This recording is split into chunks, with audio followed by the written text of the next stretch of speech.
Before I begin, I just want to mention the development overnight, which have raised the prospects of a ceasefire and an end to the Israeli genocide in Gaza.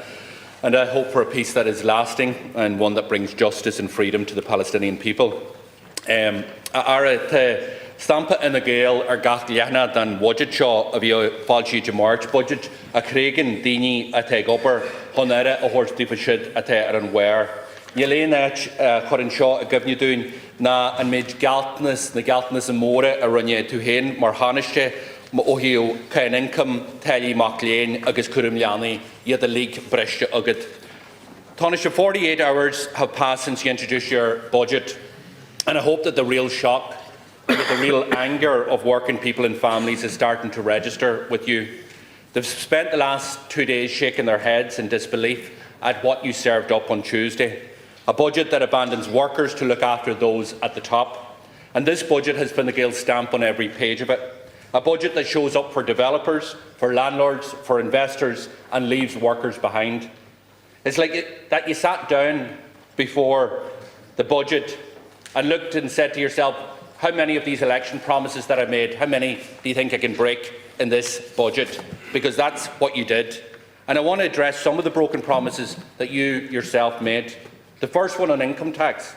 You said, I believe we can do about 1.4 billion each year in tax measures over the next 5 years. And that will be made up of both changes to income thresholds and also changing the entry points to various USC bands. That's you speaking to the Irish Times in November last year, 1 week before the election. You broke that promise on Tuesday. In one of the largest tax-cutting packages in the history of the state, at a time when it was never more needed, you couldn't even give ordinary workers a single cent in an income tax boost. You betrayed Tánaiste to over 2.5 million workers, and that's on you. But you did find the money for big tax breaks for developers and for landlords, and it says everything about your priorities. The second broken promise that you delivered on Tuesday is on student fees. You said, I think we really need to phase out third-level fees. I have strong views on that. That's you speaking on social media in November last year, just 2 weeks before the election. So what happened, Tánaiste? How can you phase out student fees when you're asking parents and students to pay €500 more this year than they paid last year? Because that's what you did in this budget. And no matter how hard you try and spin, and you'll try and do it again, I've no doubt about it, you said you had their backs. You said that you had the backs of the students of Ireland, but you have double-crossed them. That's what you've done. Another broken promise. And the third one, on childcare costs. Speaking to the Irish Independent in October last year, just a month before the election, you pledged to deliver €200 per month childcare and that you would do it quickly. Here's what you said. I actually believe the cost bit we can deliver quite quickly. I believe it can be delivered in the early time of the government. When the Gael pledged to produce an action plan on childcare costs within the first 100 days of government. We're now in day 259, Tánaiste, where is your plan? Where's the urgency you had in the election to deliver €200 a month childcare? Because it's not in the budget. And again, families shortchanged. Tánaiste, your broken promises have caused a lot of hurt out there. Because you don't get to raise people's expectation when you need their support and then come back empty-handed when they need yours, because that's just not good enough. And that's what you did. So Tánaiste, I'm going to ask you here today, do you get it? Why so many workers out there are so angry with what you have delivered in the budget? And do you understand that they feel really let down by your litany of broken promises? Well, thanks very much, Lascian Corla. And before I answer that question, I too want to take an opportunity to welcome the developments in relation to the Middle East overnight, to welcome the announcement that Israel and Hamas have now agreed on the first phase of a ceasefire and a peace deal for Gaza. We're now at a critical moment where we all hope and pray that we can see an end to this brutal, horrific humanitarian catastrophe, the bloodshed, an end to the killing, an end to the famine, and also all of the hostages released. It is a day of hope for the people of Gaza after the darkest of times. And this morning, I've directed my own officials to now prepare for a substantial contribution and effort to Gaza to assist in the humanitarian effort that's going to be required immediately. And right now, in the here and now, a consignment of 1,500 tents is being loaded by the IOM in Amman today for delivery into Gaza in the coming days, including indeed 750 tents from Ireland's humanitarian stocks, and we will not be found wanting in doing more as well. Can I thank the Deputy for raising the issue of the budget, and of course completely reject the way in which he framed the budget, because what he doesn't tell the people at home is that his alternative plan proposed 23 new taxes. 23 new taxes at a cost of €3.3 billion in terms of economic impact, that it would have, and not my view, the view of anybody who can understand economics, would have risen inflation in this country by spending €4 billion more. And what happens when you rise inflation? You increase everybody's cost of living. So in your economically illiterate way of assisting people with the cost of living, you actually would have hurt people with the cost of living. And that's why when we had a general election, people rejected your economic philosophy. They said, no, thank you very much. And they also heard what we said, and they heard what Pascal Donoghue said during the general election as well. When we said, yes, we want to do measures on income tax, but we put in black and white in the programme for government that if it was a choice between doing certain things or doing income tax, we choose the other things, because we've got to keep this country safe. You've only asked me about tariffs once at Leaders' Questions, once.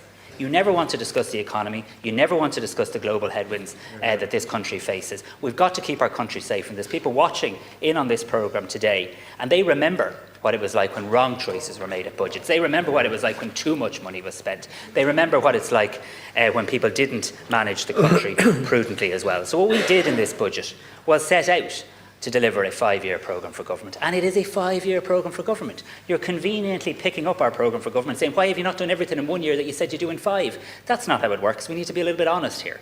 What we've done is we've taken steps to help those most in need. Take the issue of fuel poverty, extending the fuel allowance to 50,000 more people. We regularly discuss that issue. I'm sure you welcome that fact. Embedding a reduction in college fees permanently so students don't have to wonder what will it be this year. It's now on a downward trajectory, and that's embedded, and it's being extended to apprentices. We are going to deliver on the €200 per month per child commitment in the lifetime of this government. That's what we said we'd do. It's what you said you'd do. It's what we all said we'd do. But we also have to make sure we deliver the capacity, that we have the places. That's why there's 21 commitments in the programme for government, and we're working through them already. In this budget, we actually delivered funding to significantly increase the number of childcare places. That's really important, and I regret you didn't do that in your alternative. Reducing the cost of childcare and not having a childcare place isn't much use to anybody either. So if you actually look, and this budget's been completely misrepresented by you, look at what the likes of the CEO of Inclusion Ireland said yesterday morning when she welcomed the significant uplift in funding. Over €680 million extra for disability services, 1.5 billion more for our health services, more than 800 million more for our education system. Investing in public services, targeting the resources at those who most need them, particularly around the issue of child poverty. I must say I was very disappointed with your lack of ambition on the issue of child poverty, when you would have done a hell of a lot less than we would have done. Looking at what you said you do on child support payments, you promised the people you do €12.50 for the under 12s. Your pre-budget submission only did 6. We delivered 8. Thanks so let's get real here. Deputy Doherty. So, seriously, Taoiseach, do you really believe all that? Do you really believe all that? You talk about honesty. Let me read back your words. This is before the election, so maybe you don't put much credence in this. Fine Gael, wait till you hear what you promised the people. Increase the higher tax band threshold. We will raise the point by which a worker enters the higher tax band by at least 2,000 each year. Every year. Each year. That's what you promised. You promised a plan in relation to childcare costs within 100 days. You have no plan. You have broken promise after promise after promise, because that is what Simon does. He says what needs to be said at a point in time and forgets all about it. The families of scoliosis know that, and now the workers right across the state know what you're all about. 2.5 million workers abandoned in this budget. And I put it to you, at a time when you make tax breaks available to investors, to banks, to developers, to landlords, Why did you consciously decide to leave workers worse off in this budget? That is shameful, Minister. That is shameful what you've done, and you have broken your promise. Can you explain to me why you made a pledge that you would lift the burden on workers and decided consciously that you favoured the developers, the investors, the landlords over the people who are out working and building our economy? I'm delighted that the Sinn Féin party is now in favour of actually reducing tax on work. It's something that my party found a very lonely journey over the last several years, as you opposed every time we did it.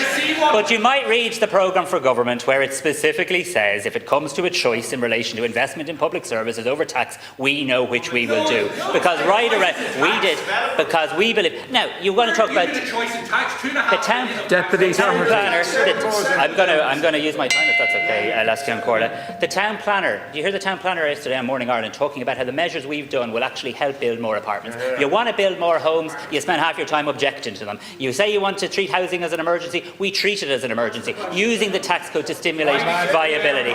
23 new taxes proposed by you, 3.3 billion euro more, an alternative budget that would blow our economy. The people rejected it. Thanks very much. We're going to keep this country safe. We're going to develop and invest in our public services, deliver our homes, and we will deliver our promises in that programme for government over 5 years. Just because you say it so doesn't make it so, Deputy. Deputy Alan Kelly. Thanks,